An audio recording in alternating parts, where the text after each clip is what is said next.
Sovereign wealth fund Khazanah Nasional is among an elite group of foreign investors who stand to earn a handsome windfall from Ant Group Co.'s market debut.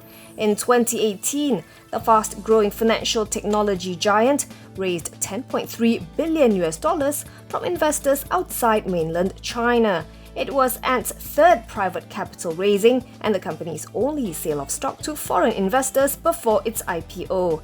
Citing Ant's listing prospectus, the Wall Street Journal reported that Khazanah, along with Singapore's Temasek, the Canada Pension Plan Investment Board, and private equity firms Silver Lake, Warburg Pincus, Carlyle Group, and General Atlantic, was among the biggest foreign buyers, investing at least $500 million each in 2018. According to the report, Khazanah had invested some $650 million via funds or entities it controlled or managed. It said the share sales will value Ant at $313 billion just before its trading debut, more than twice the $150 billion valuation it achieved in the 2018 fundraising.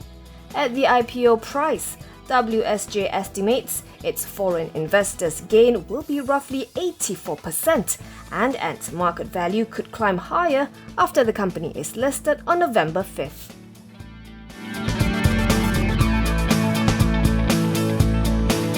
DAP Secretary General Lim Guan Eng says there will be no Unity Budget 2021 if the PN government rejects PH's 6 key fiscal and financial measures which aim to save jobs, businesses and livelihoods of Malaysians. In a statement today, the ex-finance minister said, as Malaysia faces a surge in COVID-19 infections, it is imperative that all parties come together to craft a unity budget that will help Malaysians overcome and survive the COVID-19-driven economic recession.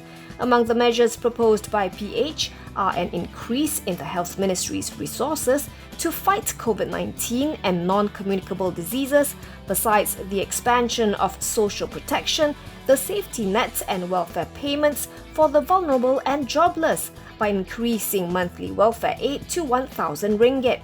Also proposed is the extension of the loan moratorium and continuation of the wage subsidy until March 31st, 2021, an increase in education spending and budget allocations for broadband connectivity, and upgrading of water infrastructure in Selangor, Kelantan and Pahang. Lim stressed that this budget consultative process is not an expression of support or acceptance of the legitimacy of the present PN federal government.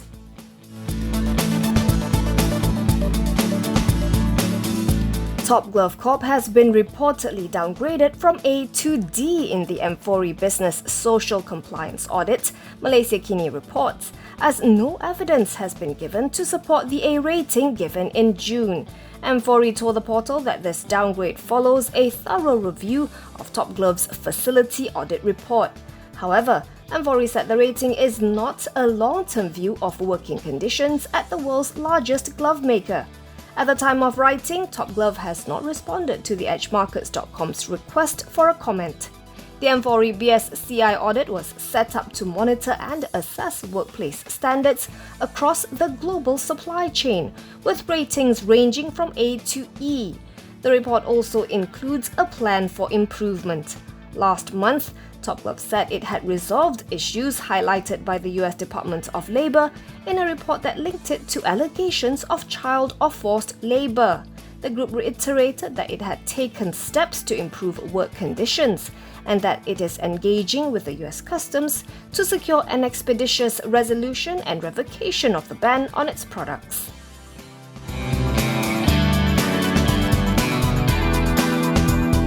Some 9% of the urban poor households living in low-cost flats earned over 5,000 ringgit a month as at September.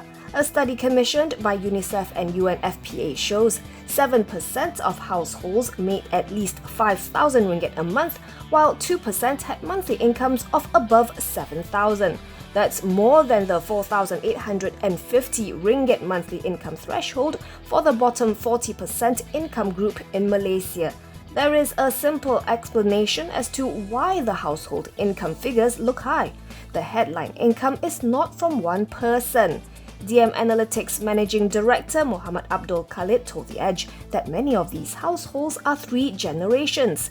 To be exact, the median number of income earners is 5 among households that earn above 7,000 ringgit a month, while their median household size is 8 people. That points to 1,400 ringgit income per month each, based on back-of-the-envelope calculations. Similarly, for households earning above 5,000 ringgit a month, the median number of income earners is 4, and the median household size is 7, which works out to a monthly income of about 1,250 each.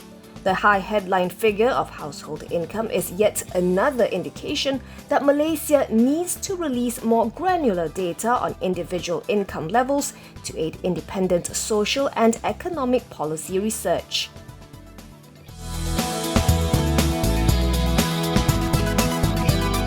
The FBM KLCI closed down 0.43 points or 0.03% at 1,466.46 after choppy trades in the final hour amid a confluence of factors, including the rising number of COVID-19 infections globally and lower crude oil prices.